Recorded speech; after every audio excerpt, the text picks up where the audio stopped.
कंगना रनौत को लेकर अगर कांग्रेस सवालों में घिरी हुई है तो पश्चिम बंगाल की मुख्यमंत्री ममता बनर्जी पर एक विवादित टिप्पणी ने बीजेपी को कटघरे में खड़ा कर दिया है। ममता बनर्जी पर कमेंट करने वाले बीजेपी नेता का नाम है दिलीप घोष। दिलीप घोष सांसद हैं, पश्चिम बंगाल बीजेपी के अध्यक्ष रह चुके हैं और इस बार बर्धमान दुर्गापुर लोकसभा सीट से बीजेपी के उम्मीदवार भी हैं। दिलीप घोष ने ममता बनर्जी के पिता को लेकर विवादित शब्द बोले। टीएमसी ने दिलीप घोष के बयान को मुद्दा बनाकर बीजेपी पर हमले शुरू कर दिए हैं। टीएमसी ने दिलीप घोष की शिकायत चुनाव आयोग से की है। क्या है यह पूरा मामला? दिलीप घोष ने ऐसा क्या कहा जिसने बंगाल में टीएमसी को हमले करने का मौका दे दिया? यह रिपोर्ट है। दिलीप घोष फिर से ममता बनर्जी को अपमान किया। उनमें सम्मान नहीं रहा, इनका बहिष्कार होना चाहिए। भारतीय जनता पार्टी फ्रस्ट्रेटेड है बंगाल में, वो हार रही है। घोष का डीएनए ही ऐसा है, उनका और बीजेपी का चरित्र ही ऐसा है। जितना अपमान ममता दीदी का बीजेपी करेगी उतने ही लोग ममता दीदी के साथ रहेंगे। टीएमसी नेताओं के ये कमेंट, ये गुस्सा बीजेपी नेता दिलीप घोष के खिलाफ हैं। तृणमूल कांग्रेस के नेता किस बयान पर भड़के हुए हैं, पहले वो सुन लीजिए। बांग्ला निजर भाईपो के चाय बिहार यूपी থেকে দিদি গিয়ে গোয়াতে বলেন আমি গোয়ার মেয়ে, ত্রিপুরার মেয়ে, আমি বাপ তো ঠিক করুন, যাত্রার মেয়ে হওয়া ঠিক না। दिलीप घोष पश्चिम बंगाल की बर्धमान दुर्गापुर सीट से बीजेपी उम्मीदवार हैं। वो दुर्गापुर में चुनाव प्रचार करने निकले थे। इस दौरान मीडिया के सामने उन्होंने विवादित टिप्पणी की। दिलीप घोष ने ममता बनर्जी पर उनके पिता को लेकर कमेंट किया। टीएमसी ने इसे ममता बनर्जी का अपमान बताया। टीएमसी नेता कह रहे हैं कि दिलीप घोष ने ममता बनर्जी से उनके पिता की पहचान पूछी, जो महिला मुख्यमंत्री का ही नहीं बंगाल की सभी महिलाओं का बहुत बड़ा अपमान है। जिस तरह का बयान उन्होंने ममता दीदी के खिलाफ दिया है कि ममता दीदी अपने पिताजी का पहचान दे, इस तरह का वक्तव्य हमारे देश के परंपरा में महिलाओं के प्रति हमने कभी नहीं सुना।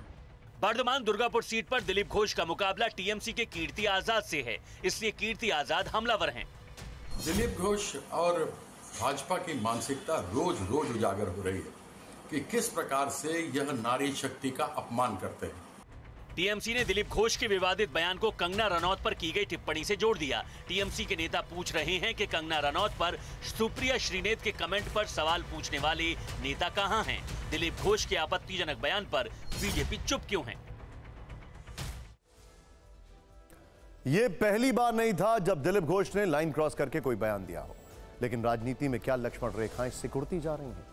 कंगना रनौत के मामले में तीखे हमले करने वाले बीजेपी के नेता ममता बनर्जी के मामले में चुप हैं, जबकि ममता बनर्जी के मामले में बीजेपी को भला बुरा कहने वाले विपक्षी दलों के नेताओं ने कंगना रनौत के मामले में चुप्पी साध रखी है। कंगना रनौत पर आपत्तिजनक कमेंट के मामले में उंगली सुप्रिया श्रीनेत की तरफ उठी है, लेकिन जैसे ही ममता बनर्जी पर विवादित बयान मुद्दा बना, आगे क्या?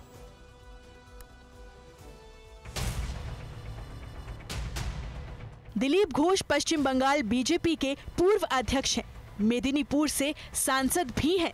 वहां से दरकिनार करके उन्हें अब कीर्ति आजाद के खिलाफ लड़ने के लिए दुर्गापुर भेजा गया है, जिससे वो परेशान हैं। वो बंगाल की मुख्यमंत्री ममता बनर्जी के पिता कौन है जैसी घटिया बात बोल रहे हैं। इस घिनौनी बात का मतलब सब समझते हैं।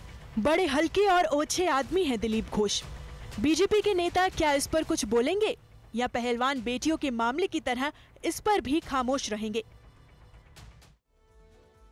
बीजेपी के नेता दिलीप घोष के बयान को टीएमसी ने बड़ा मुद्दा बना दिया है। पहले टीएमसी के नेताओं ने दिलीप घोष के बयान को लेकर बीजेपी को घेरा, अब टीएमसी ने इसे चुनाव आयोग तक पहुंचा दिया है। टीएमसी ने बीजेपी नेता की विवादित टिप्पणी को आचार संहिता का उल्लंघन बताया है। टीएमसी ने चुनाव आयोग से दिलीप घोष की शिकायत की है। चुनाव आयोग को भेजी गई चिट्ठी में दिलीप घोष के विवादित बयान का जिक्र किया गया है। टीएमसी ने सबूत के तौर पर दिलीप घोष का वो वीडियो भी चुनाव आयोग को भेजा है। हैरानी की बात यह है और सुनकर वाकई में यह हम सबको समझना होगा कि चुनाव आयोग ने इस बार जब इलेक्शंस की डेट का अनाउंसमेंट किया था तो कहा था कि ऐसी बयानबाजी, पर्सनल अटैक से बचे नेता और सख्त कार्रवाई होगी। अब ये इन चुनाव आयोग के बारे में है कि वो कार्रवाई करते भी हैं या नहीं, लेकिन देश में 47 करोड़ से ज्यादा महिला वोटर हैं। 12 राज्य ऐसे हैं जहां महिला वोटर्स की संख्या पुरुषों से ज्यादा है। यह भी चुनाव आयोग ने उसी प्रेस कॉन्फ्रेंस में कहा था।